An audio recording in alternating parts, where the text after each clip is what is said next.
औज़ुबिल्लाहिमिनश्शैतानिर्रजीम बिस्मिल्लाहिर्रहमानिर्रहीम। मेरा नाम इमरान शफीक और मैं एमकॉम MBA एंड ACCA से क्वालिफाइड हूँ। आज हम कॉस्ट अकाउंटिंग पर अपने डिस्कशंस करेंगे और कॉस्ट अकाउंटिंग में जो आज हमने चैप्टर सेलेक्ट किया है, पहला चैप्टर हम स्टार्ट करेंगे। बस पहला चैप्टर भी और है, लेकिन अकाउंटिंग में कॉस्ट अकाउंटिंग में पहला चैप्टर मटेरियल से स्टार्ट करेंगे। इस मटेरियल के चैप्टर में टोटल 4 के करीब टॉपिक्स हैं। उसमें से एक टॉपिक मैंने अभी सेलेक्ट किया है जिसके ऊपर हमारी डिस्कशन होगी, उसको आगे लेके चलेंगे इंशाल्लाह। इस टॉपिक का नाम है economic order quantity.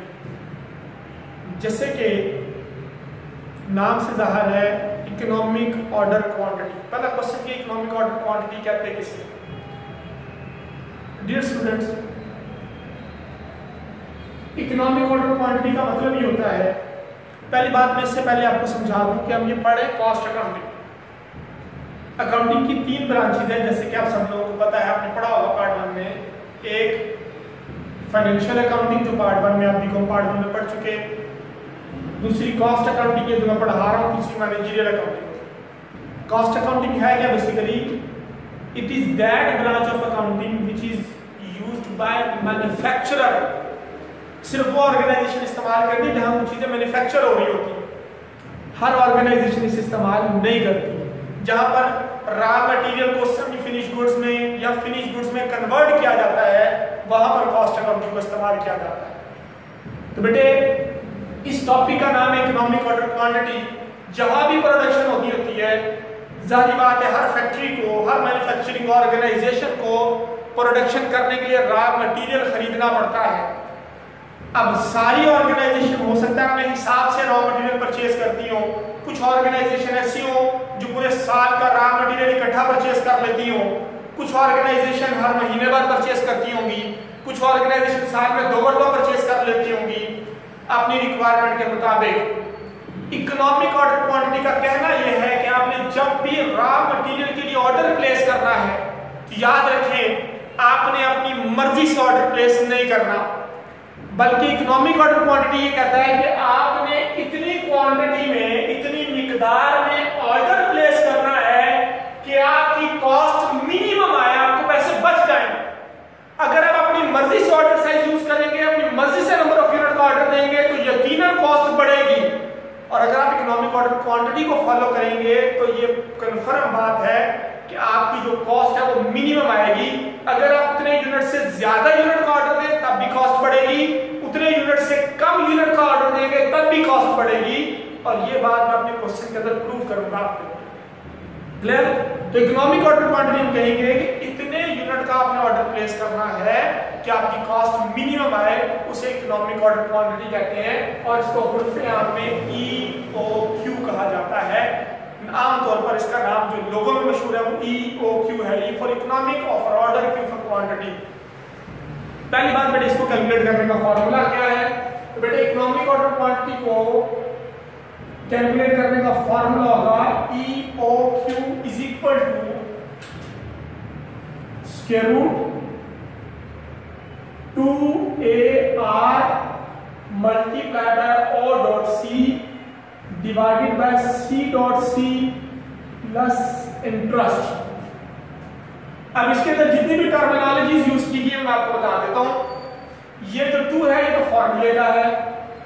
AR stands for annual requirement, कि आपको एक साल में कितना रॉ मटेरियल रिक्वायर्ड होता है।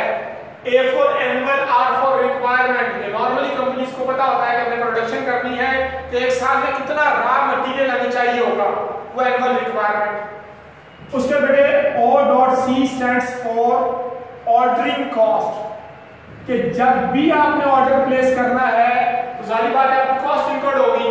तो जब भी ऑर्डर प्लेस करना है तो आपको एक ऑर्डर प्लेस करने पर कितनी कॉस्ट आएगी, तो जितने ज्यादा नंबर ऑफ ऑर्डर होंगे उतनी कॉस्ट भी ज्यादा होगी, क्योंकि हर बार ऑर्डर प्लेस करने पर आपको नई कॉस्ट इंकर्ड करना पड़ती है।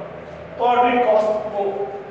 उसके बाद ऑर्डरिंग कॉस्ट या कह सकते हैं ऑर्डरिंग कॉस्ट पर ऑर्डर, एक ऑर्डर प्लेस करने पर कितनी ऑर्डरिंग कॉस्ट आती है।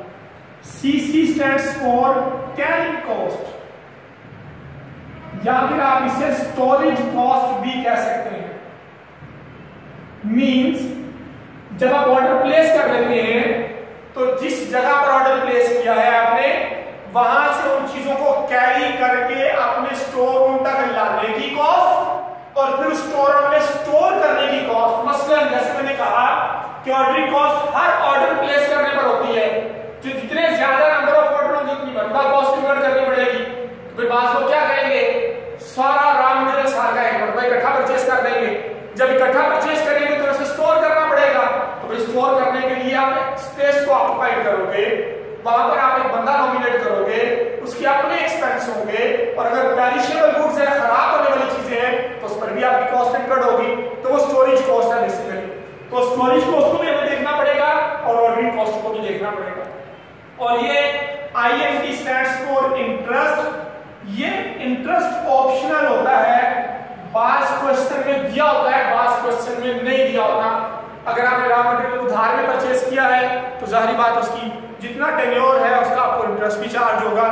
तो अगर तो उधार में है तो इंटरेस्ट फैक्टर है, वरना नहीं है। अगर सवाल में इंटरेस्ट दिया होगा तो हम लिख देंगे, नहीं दिया होगा तो उसको मेंशन नहीं करेंगे, इसलिए ये ऑप्शनल होगा। दिया होगा तो हम लिखेंगे, नहीं दिया होगा तो नहीं लिखेंगे। ये इस टॉपिक में पहली रिक्वायरमेंट इकोनॉमिक ऑर्डर क्वांटिटी। उसके बाद आपको जो कैलकुलेट करना होता है नंबर सेकंड पॉइंट पर, वह जी नंबर ऑफ ऑर्डर्स। क्या कितने ऑर्डर प्लेस करेंगे एक साल के अंदर कि आपका रॉ मटेरियल जो आपको एक साल में एनुअल रिक्वायर्ड है वो पूरा हो जाए।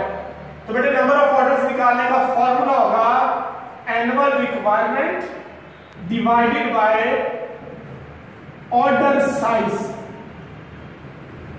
आपको साल में कितना रॉ मटेरियल रिक्वायर्ड है और आप कितने यूनिट का एक ऑर्डर प्लेस करते हैं। ऑर्डर साइज से बराबर है जितने यूनिट का आपने एक ऑर्डर प्लेस करना है। अगर आप इकोनॉमिक ऑर्डर क्वांटिटी को फॉलो कर रहे हैं तो जो order size economic order quantity बताएगा वो ऑर्डर साइज आप यहां प्लेस कर देंगे। और अगर आप अपनी मर्जी का ऑर्डर साइज यूज कर रहे हैं तो फिर आप वो ऑर्डर साइज यहां प्लेस करेंगे, तो नंबर ऑफ ऑर्डर आपके कैलकुलेट हो जाएंगे कि एक साल में आपने कितने ऑर्डर प्लेस करने हैं। तीसरी जो इसमें रिक्वायरमेंट होती है वो है जी फ्रीक्वेंसी ऑफ ऑर्डर। आप इसे फ्रीक्वेंसी कह लें या फिर बार बार क्वेश्चन में वर्ड यूज होता है about how often an order need to be place, यानी कितने अरसे के बाद आपने एक ऑर्डर प्लेस करना है। अबाउट हाउ ऑफन तकरीबन कितने अरसे के बाद an order need to be place, एक ऑर्डर प्लेस करना पड़ेगा ताकि आपकी रिक्वायरमेंट पूरी होती रहे, शॉर्टेज ऑफ मटेरियल ना स्टोर रूम के अंदर। तो फ्रीक्वेंसी ऑर्डर से मुराद है कि आप कितने दिनों के बाद एक ऑर्डर प्लेस करें कि आपके नंबर ऑफ ऑर्डर्स एक साल के पूरे हो जाए जिस ऑर्डर साइज को भी आप यूज करते हैं। तो बेटे इसका फार्मूला होगा number of days in a year.